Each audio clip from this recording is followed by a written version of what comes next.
quarta a 29 de julho. Verso para memorizar. Portanto, se vocês comem, ou bebem, ou fazem qualquer outra coisa, façam tudo para a glória de Deus. 1 Coríntios 10, 31.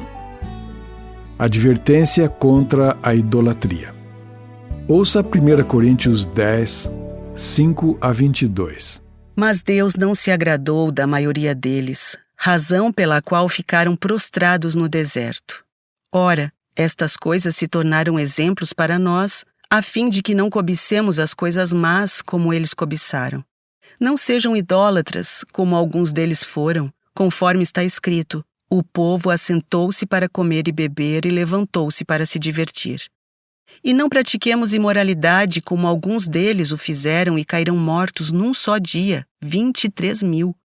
Não ponham Cristo à prova, como alguns deles fizeram e foram mortos pelas serpentes. Não fiquem murmurando, como alguns deles murmuraram e foram destruídos pelo exterminador. Estas coisas aconteceram com eles para servir de exemplo e foram escritas como advertência a nós, para quem o fim dos tempos tem chegado.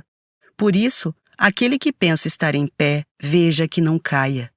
Não sobreveio a vocês nenhuma tentação que não fosse humana, mas Deus é fiel e não permitirá que vocês sejam tentados além do que podem suportar.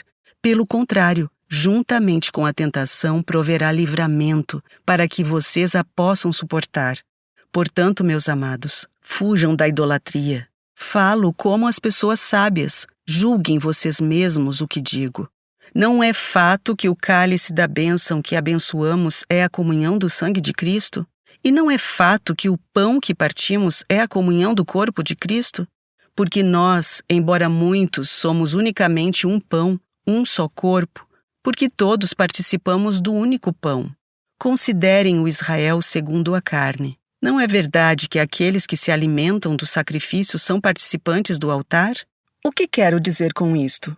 Que o que é sacrificado ao ídolo é alguma coisa? Ou que o próprio ídolo tem algum valor? Não. Digo que as coisas que eles sacrificam são sacrificadas a demônios e não a Deus. E eu não quero que vocês estejam em comunhão com os demônios. Vocês não podem beber o cálice do Senhor e o cálice dos demônios. Não podem ser participantes da mesa do Senhor e da mesa dos demônios. Ou provocaremos ciúmes no Senhor? Somos por acaso mais fortes do que Ele? Pergunta 4. Por que devemos fugir da idolatria? Em 1 Coríntios 10, 14 a 22, Paulo retoma o tema dos alimentos sacrificados aos ídolos. Hoje essa prática pode soar estranha em muitas culturas, mas era comum nos tempos bíblicos. Quando animais eram oferecidos aos deuses nos templos pagãos, parte da carne ficava com os sacerdotes, que a vendiam. Assim, uma porção dela chegava aos mercados públicos. Como essa carne não era separada das demais, um cristão podia comprá-la sem saber que havia sido oferecida a ídolos. O conselho do apóstolo é claro. Esse tipo de carne podia ser adquirido livremente pelos cristãos. Entretanto, embora a carne anteriormente sacrificada pudesse ser consumida em casa, a prática de entrar nesses templos pagãos e participar de seus festivais era claramente proibida. O critério é nítido. Em casa, comer essa carne era permitido, porque o ídolo nada é. Já tomar parte nas cerimônias pagãs equivalia a prestar culto a demônios. Participar de rituais pagãos significava ter comunhão com demônios, assim como participar da ceia do Senhor é ter comunhão com Cristo. Por isso, Paulo afirma: vocês não podem beber o cálice do Senhor e o cálice dos demônios. Não podem ser participantes da mesa do Senhor e da mesa dos demônios. Como disse Jesus, ninguém pode servir a dois senhores. Paulo ensina que Deus requer lealdade plena. A idolatria, indica o apóstolo, provoca ciúmes no Senhor. Para que isso não aconteça, Paulo oferece uma regra infalível contra a idolatria, fazendo referência a Deuteronômio 6, 4 e 5.